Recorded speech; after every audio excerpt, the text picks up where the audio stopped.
हरिओम. प्रवचन क्रमांक 10. कर्मयोग. अध्याय 3. ओवी 46 ते 52. संपूर्ण भावार्थ दीपिका. योगदास श्री जयगणेश जोशी यांनी केलेले निरूपण. भावार्थ दीपिका. ओवी क्रमांक 46. की प्राप्त कर्म सांडीजे, येतुलेनी नैष्कर्म्य होईजे, हे अर्जुना वाया बोलीजे मूर्खपणे. अर्जुना, आपल्याला जे नियतीकडून प्राप्त झालेले कर्म आहे त्याचा त्याग करून अशाने नैष्कर्म्य साध्य होईल असे समजणे हा मूर्खपणा आहे.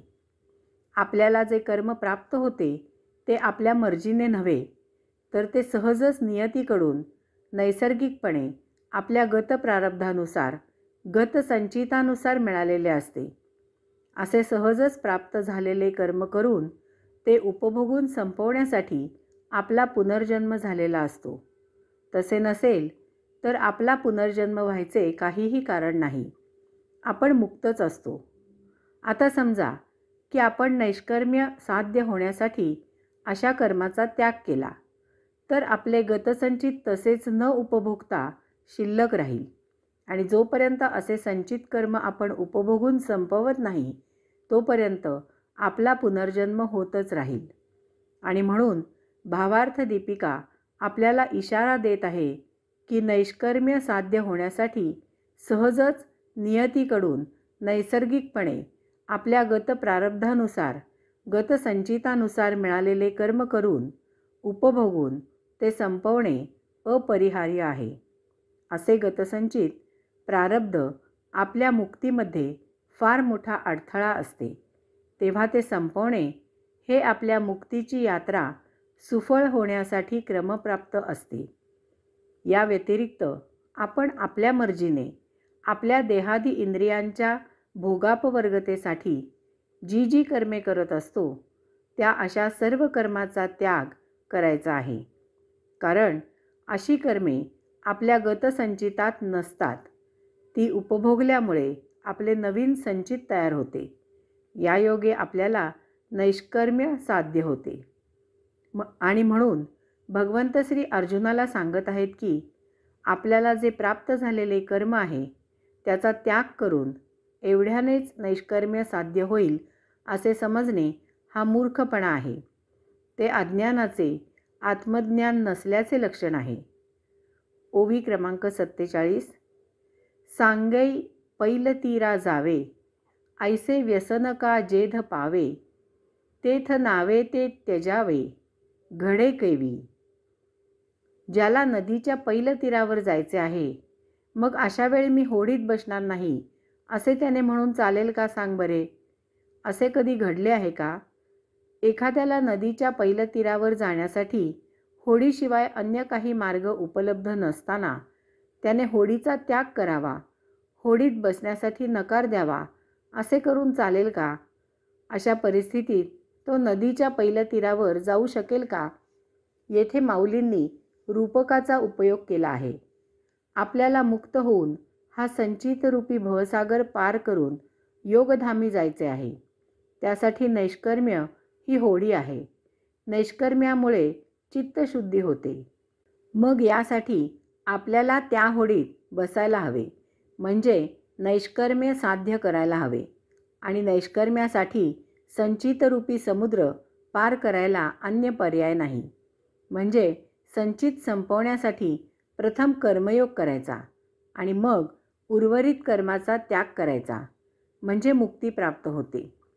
याचा दुसऱ्या शब्दात अर्थ असा आहे की जेव्हा आपण संचित उपभोग संपवतो तेव्हा आपल्यासाठी भवसागर संपुष्टात येतो. आपण भवसागर पार करून योगेश्वराच्या योगधामाच्या द्वारी पोहोचतो.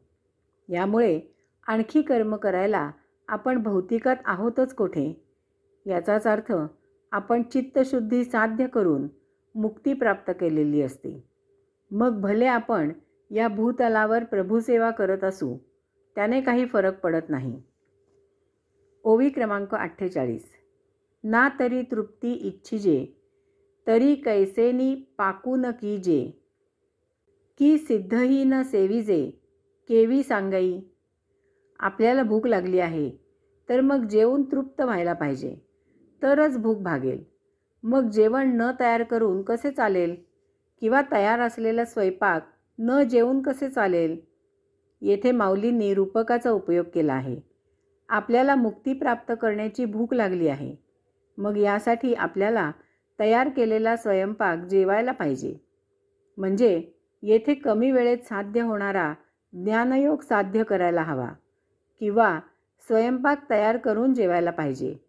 म्हणजे येथे दीर्घ वेळ लागणारा कर्मयोग साध्य करायला हवा. सांगायचा मुद्दा काय?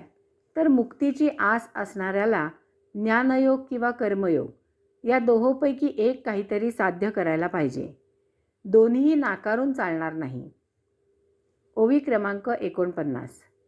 जव निरार्थता नाही तव व्यापारू असे पाही, मग संतुष्टीच्या ठाई कुंठे सहजे. ओवी क्रमांक 50.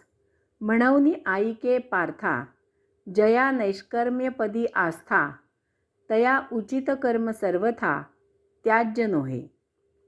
चित्तामध्ये जोपर्यंत इच्छा आहेत तोपर्यंत त्यांच्या पूर्ततेसाठी कर्म करणे अपरिहार्य आहे. तथापि जेव्हा आत्मप्राप्ती होते तेव्हा कर्म सहजच थांबते. आपल्याला आपले मन कधीही स्वस्थ बसू देत नाही, स्वस्थ राहू देत नाही. काहीतरी उचापती करायला सतत उद्युक्त करत असते आणि आपणही मनाच्या आहारी जाऊन काहीतरी करत राहतो. याचा अर्थ आपण मनामुळे निरीच्छ होणे फार दुरापास्त असते.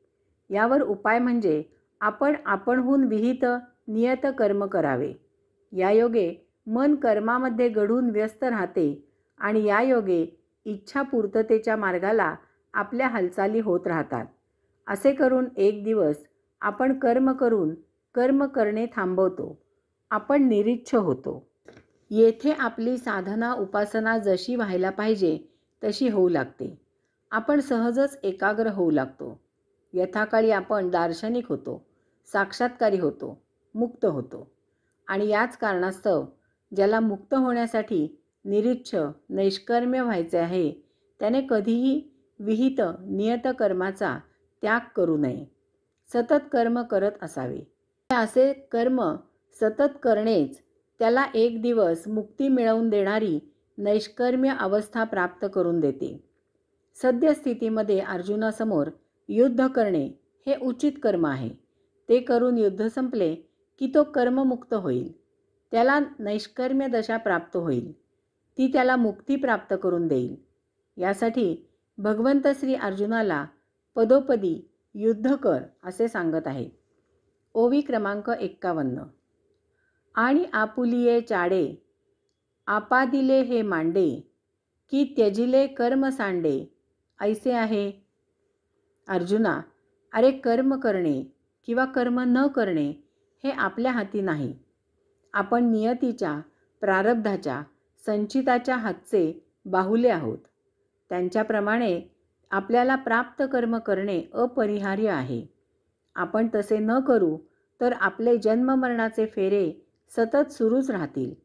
आपण कधीही मुक्त होणे शक्य नाही. ओवी क्रमांक 52.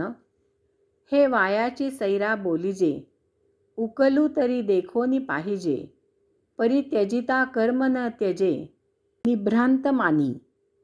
तू मनामध्ये निःसंशयपणे खुणगात बांध की आपण कर्माचा त्याग केला म्हणजे कर्म चुकले असे होत नाही.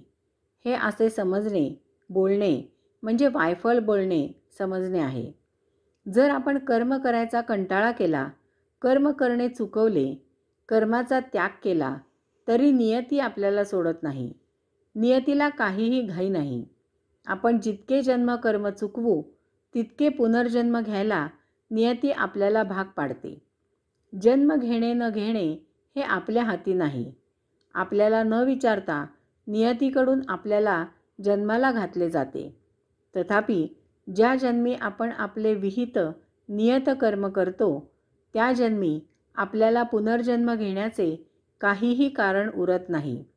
कारण त्याच क्षणी आपल्याला नैष्कर्म्य दशा प्राप्त होते.